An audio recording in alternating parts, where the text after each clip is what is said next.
Mesdames et messieurs, chers compatriotes,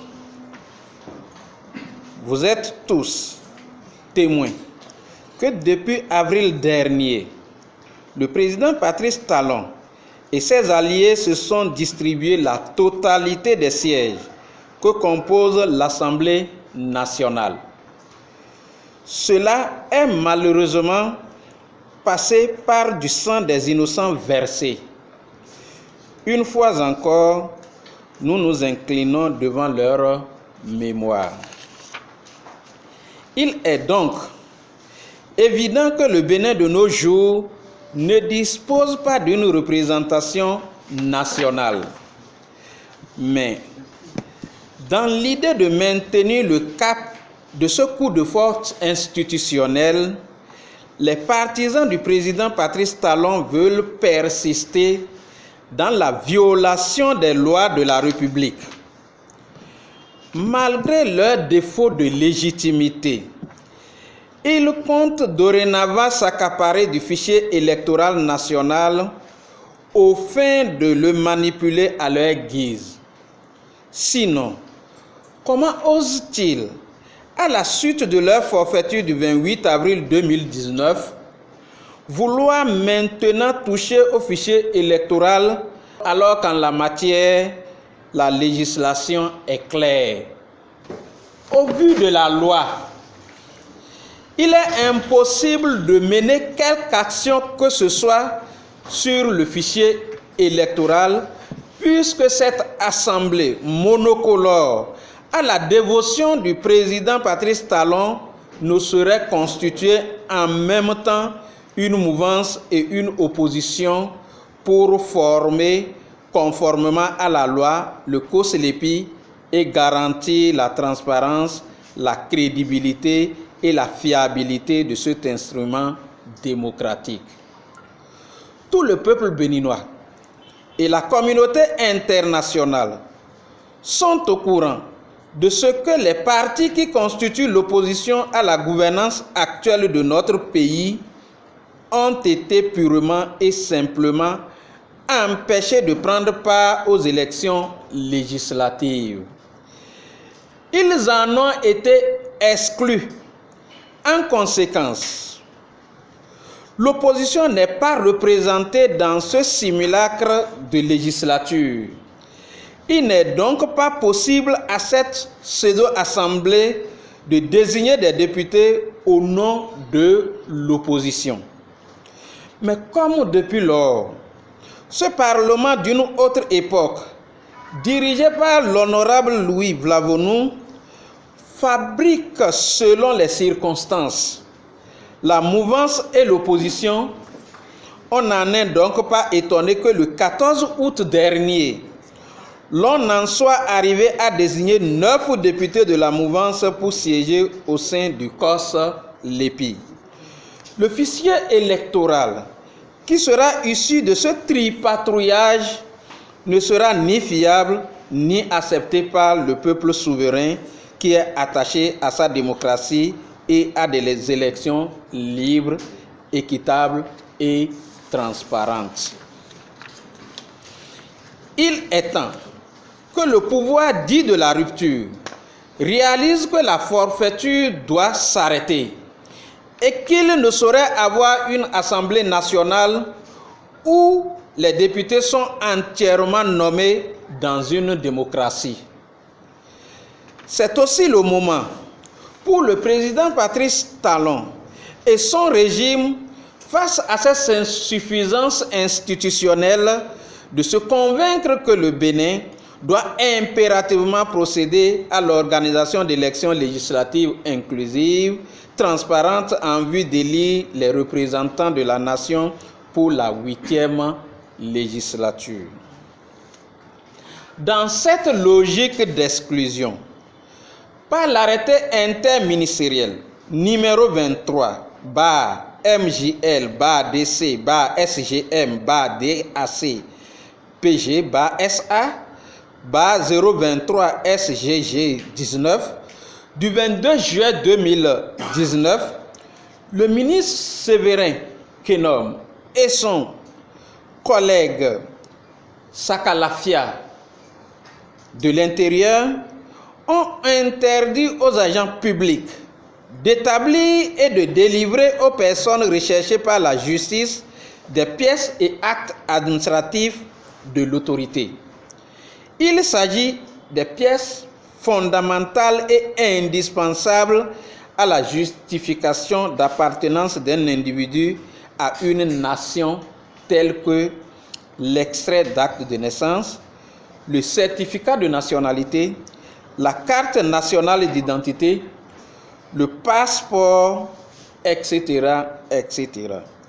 Un tel arrêté viole lourdement des droits de l'homme et est de nature à rendre le climat social tendu, alors que cela ne l'est déjà que de trop depuis un moment.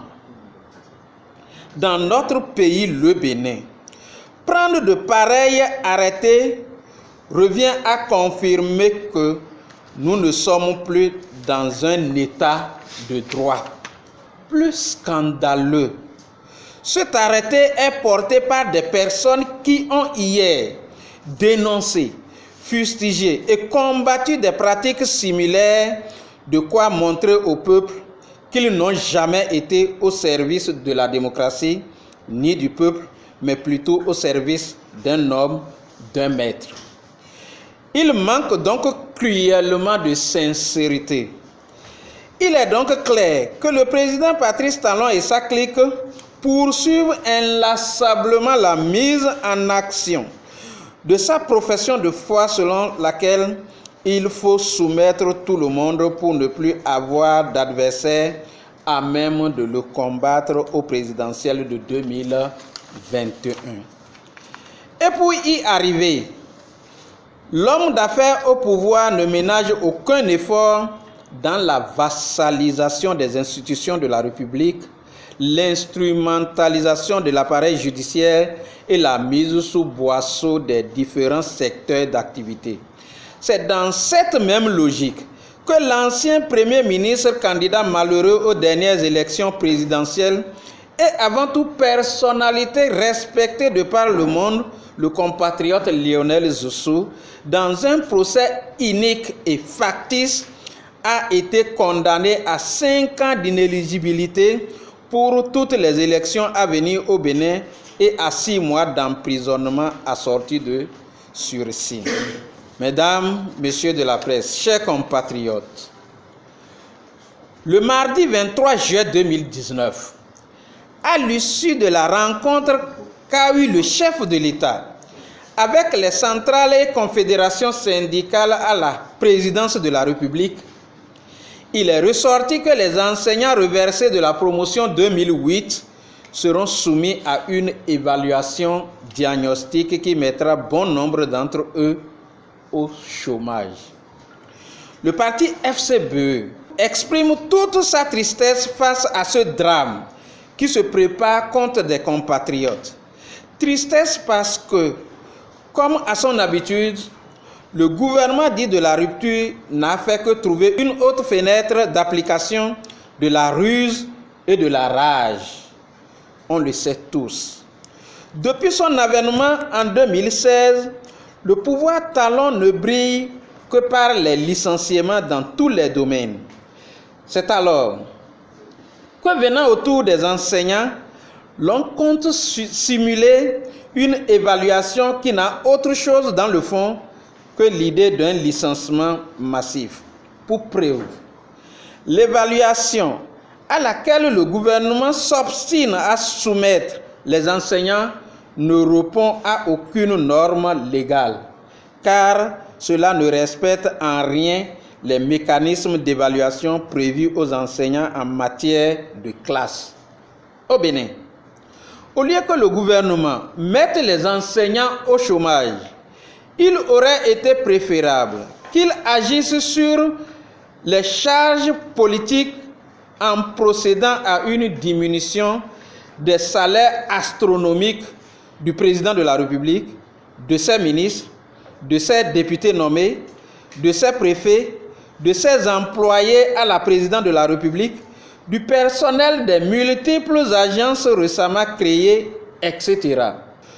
L'autre raison cachée de cet acharnement sur les enseignants est due à la volonté du pouvoir mercantiliste du président Patrice Talon de recourir à des sociétés d'intérim pour gérer désormais le corps des enseignants, un service exclusivement régalien qui malheureusement, comme d'autres secteurs, sera privatisé. Or, ces sociétés qui seront chargées de mettre les enseignants à la disposition de l'État, dans l'optique de maximiser leurs bénéfices, paieront des salaires de misère à ceux-ci. Recourir donc à un licenciement des enseignants n'est qu'un faux fuyant. Et c'est avec beaucoup d'amertume que le parti FCBE accueille cet acharnement contre les enseignants de la promotion 2008 et de surcroît le peuple. Le parti FCBE dénonce le gouvernement dans ses différents actes qui violent les textes de la République. Il s'insurge contre cette volonté manifeste des princes au pouvoir de faire du Bénin leur chasse gardée. Le parti FCBE condamne cette attitude des gouvernants qui consiste à éliminer au fil du temps de potentiels candidats aux différentes élections. Il condamne avec vigueur l'arrêté interministériel évoqué supra et invite ses signataires à se rétracter immédiatement. Le parti FCBE exige du pouvoir du président Patrice Talon de faire une croix sur le projet macabre consistant à mettre au chômage sous le couvert d'une prétendue évaluation des enseignants reversés de la promotion 2018 malgré leur bonne expérience professionnelle. Tout entêtement du gouvernement condamnerait une bonne frange de la population à la précarité.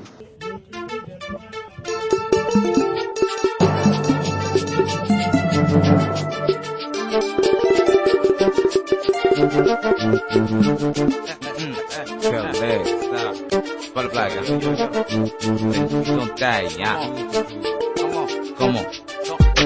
Tout ça c'est du playlist, t'inquiète.